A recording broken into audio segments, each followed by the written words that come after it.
Hey, happy Wednesday. I am Meredith. I am here with our message for the 27th of March, 2024. We've got Light Seers Tarot on the table. Tuning into the energy atmosphere, we have the sun in Aries. The moon moved into Scorpio around 5 o'clock this morning. And we've got Pluto in Aquarius.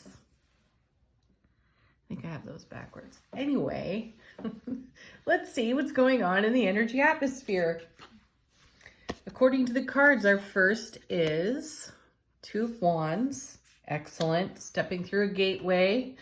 I've received a lot of portal messages this week so far.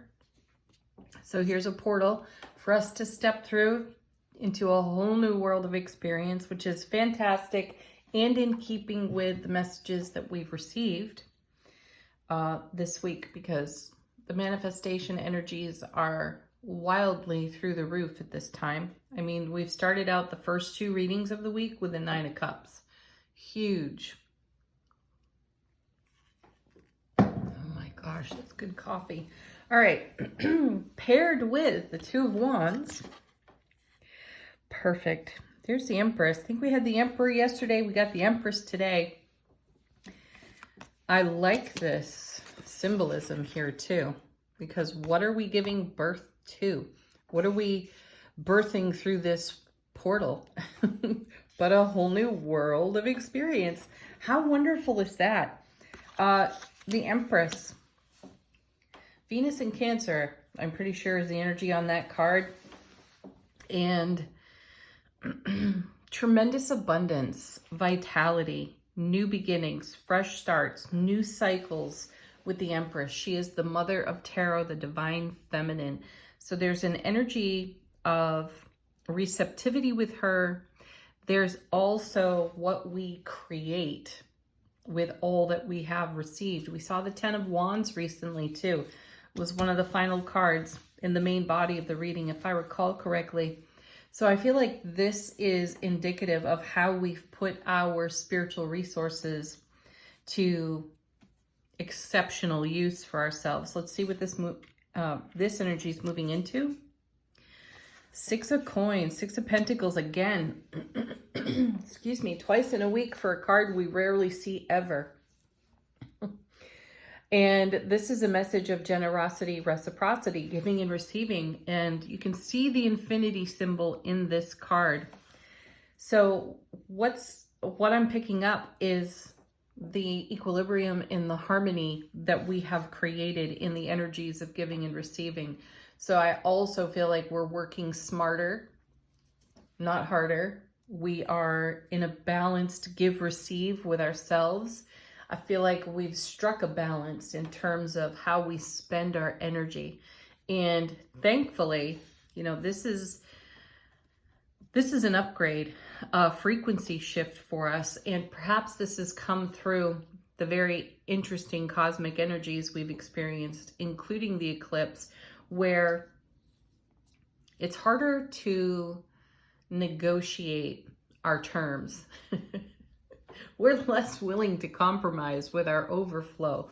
And you know, you can check yourself at any time. You can see where you've been a giver, and not allowed yourself to receive, right?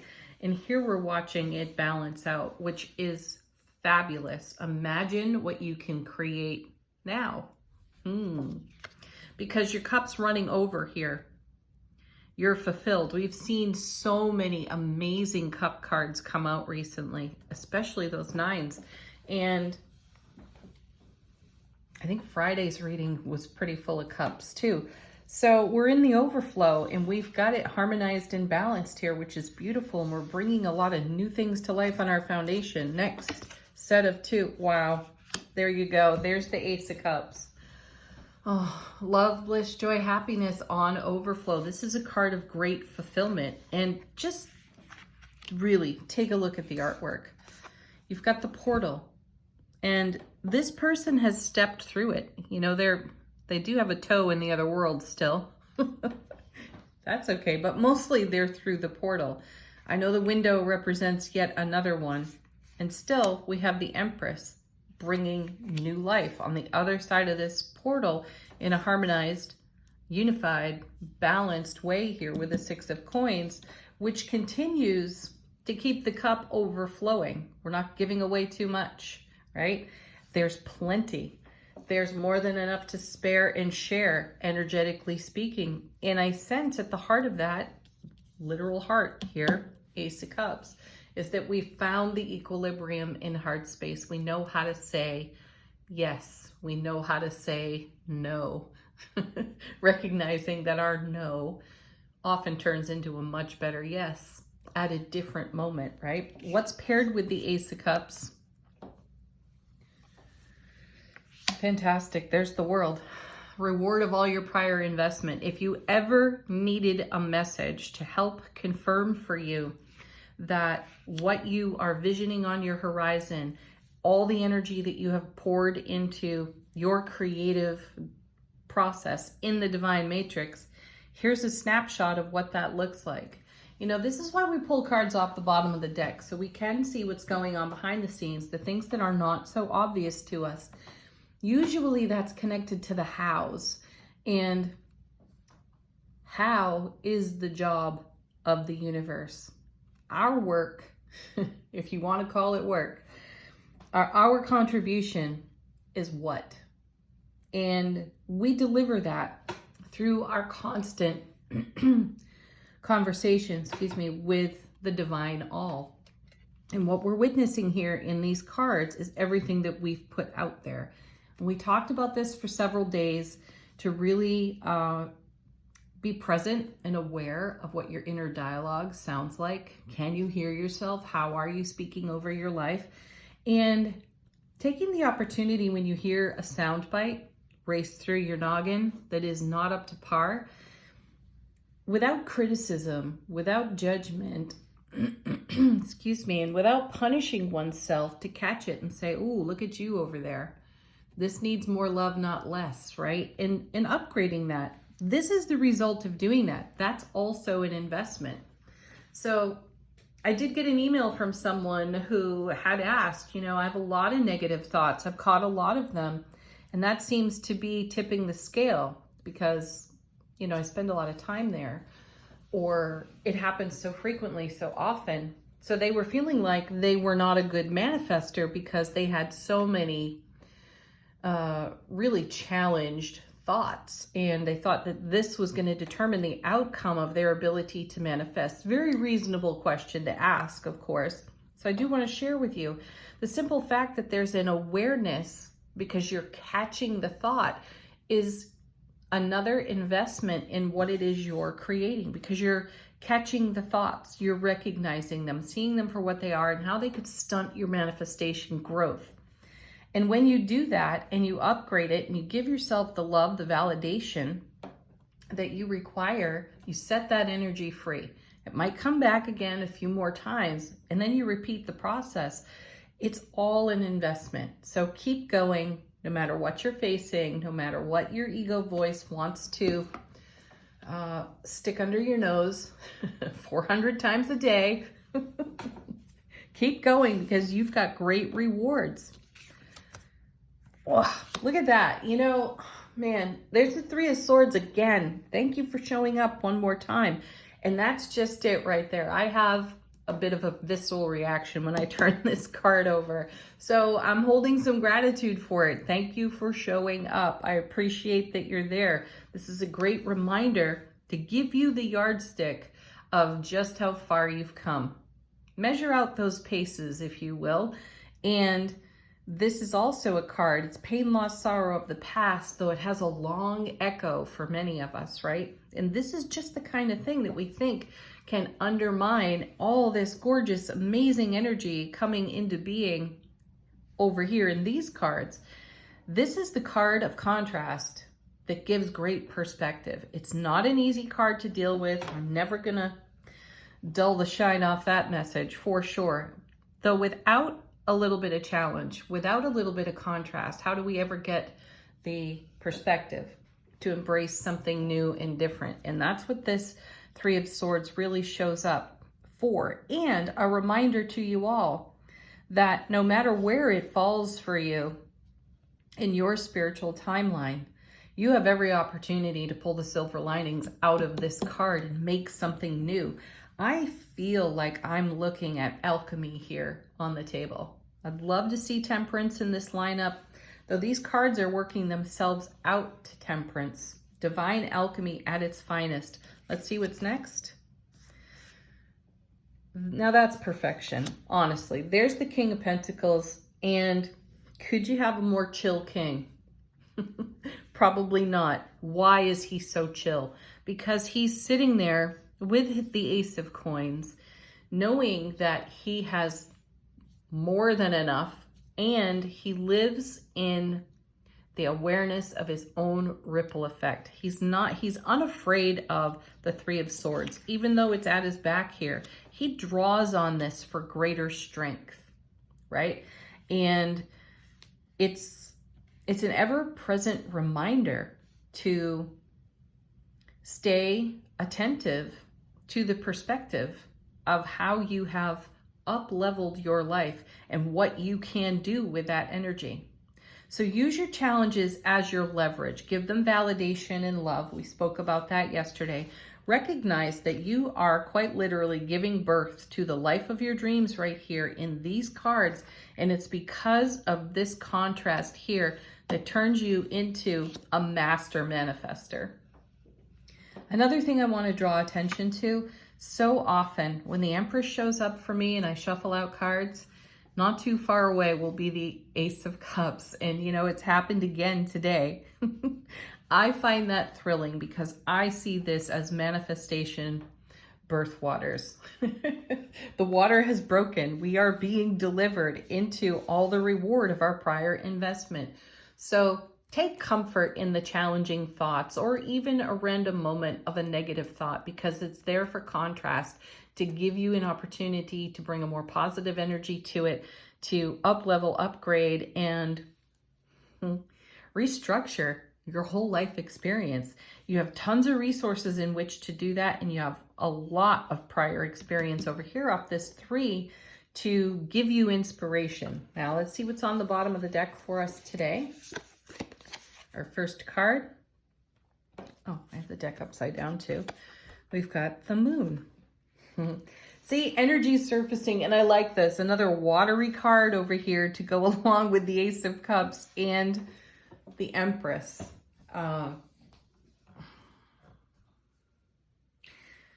Okay, so my guides are instructing me to share with you to check out the moon phase you were born under. Knowing your moon sign is great, but what actual phase of the moon was in the sky when you were born? Were you born on a full moon, a new moon, a waxing, a waning? Where was it? And my guides are suggesting that these are highly spiritual days for you in the month, and let that become a touchstone, a point of reflection for you in a cycle, a rhythm, and a pattern when it comes to manifestation. So you can investigate that one for yourself. I was born in a full moon, so I'm going to want to take a look at full moon energies and how I might interact with those, how they might inspire me, right? Or what kind of pattern arises for me around the full moon, and work with it, make the most of it. It's another message of the Empress to pay attention to cycles and rhythms. Next card, bottom of the deck, the Hierophant. Excellent. This is a great card. It's number 5 in the major arcana. So we've got energy surfacing here with the moon. Something is rising from the deep and of our beingness, right? Something's rising for us. What are we going to do with it? It indicates some level of change. And I also sense that it's a new way to look at something, because that's part of the message of the moon here. It's borrowed light of the sun, and it gives us a completely different view and perspective of our world. And with the Hierophant, you're going to take a look at things that have been traditional and maybe even repetitive in your life. You're going to ask, does this work for me? Or how might I make some change with this? And perhaps even something that rises from the deep is a bit of wisdom that your great grandmother shared with you that you never took action on. And you do that and you create a whole new cycle and rhythm for yourself as well as you entertain your oncoming manifestations like the king over here. Next, we have the Knight of Cups, momentum, movement. We're moving with the energy of the Ace of Cups. We're not staying still here. Nothing stagnates. And knights move energy between cards. So there's going to be a shift and a change. Something is going to rise from the deep within your own self-relationship. You're going to want to make a change. You're going to want to upgrade, up level. Look at the stairway behind the Hierophant. We're moving upward. We're changing things. And we're bringing our love, bliss, joy, and overflow on the road with us. Where are we going? Right into the Magician, followed by the Six of Swords again. We've seen this card this week. Wow, underneath that is the Six of Wands. Lots of harmony. 3 sixes here. Seriously, injustice under that. Yeah, we're balancing out our scales in a great way. This is victory and success, homecoming to one's self and one's heart space, where we're channeling our reward energy onto our foundation, and we're doing it with great success. And I also feel we're doing it with great reverence. We're willing to change and make magic when it comes to everything we're investing in the now. What I'm sensing is we caught wind of our own success, our own victory. We realized just what we can do creatively. We're feeling more empowered on the other side of this eclipse, and we're upgrading energies and moving from energies that no longer serve into energies that totally support and grow whatever it is we're in manifestation for. Oh, what a beautiful message. All right, let's take a look at angel answers.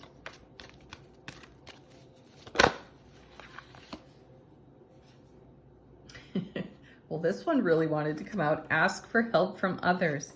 I see this as collaboration, you know, chatting with your cheerleading squad. Where did this come from? Oh, wow. I think that's maybe the second time that's happened in the history of my reading cards, perhaps. But one of the tarot cards got mixed in with angel answers. So it's just fallen out. We're going to take it. It's the Ten of Swords. We did see this yesterday.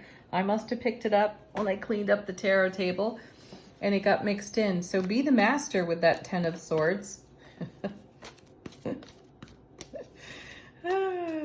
It's more fulfillment. That's what you want to keep your focus on when you see a 10. And the 10 of Swords is the Ace of Swords, of course, the power of 10, everlasting strength, brilliant clarity, decisiveness, decision-making, and it's a card that reminds us of our experience. And I see this card right now as a little bit of an ego death in terms of old stories. Something that we've spoken on more than once, of course. But that's what I'm sensing. It's the old story that we've put a sword in. I certainly have one, and I was discussing it with one of my besties yesterday, and being able to, so ask for help from others, collaborate with one of your nearest and dearest about things that are, you know, perhaps trapped or stuck inside the ego vulture thought, the merry-go-round of the ego voice, right? And be able to extract all of that. That is masterful self-work, right? And who better to do that with than with someone who loves you unconditionally. At times. Ooh. And look at this. Another one falling from the deck. Emphatic success, confirming our Six of Wands over there. Next.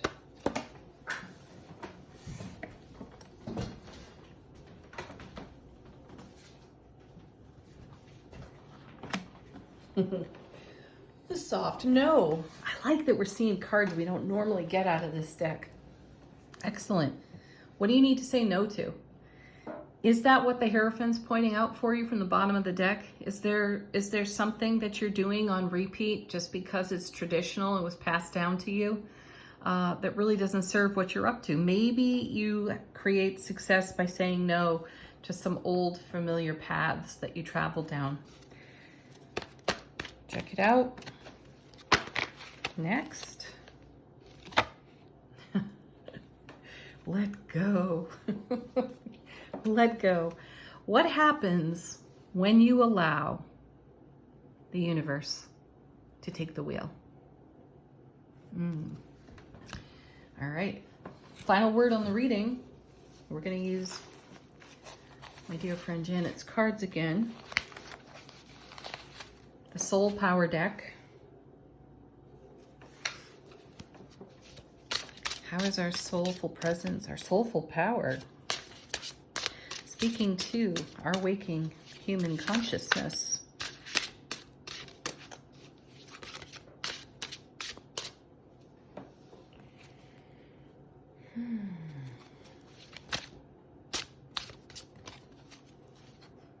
Oh, sweet. We've got magic again. We've got the Magician, and now we have the Magic card. You have an opportunity to make some real magic with yourself today. So channel that energy profoundly. Dream big, dream bigger, dream the biggest you ever have. Use these energies, make it happen. Have a beautiful Wednesday. Thank you as always for joining me. Namaste.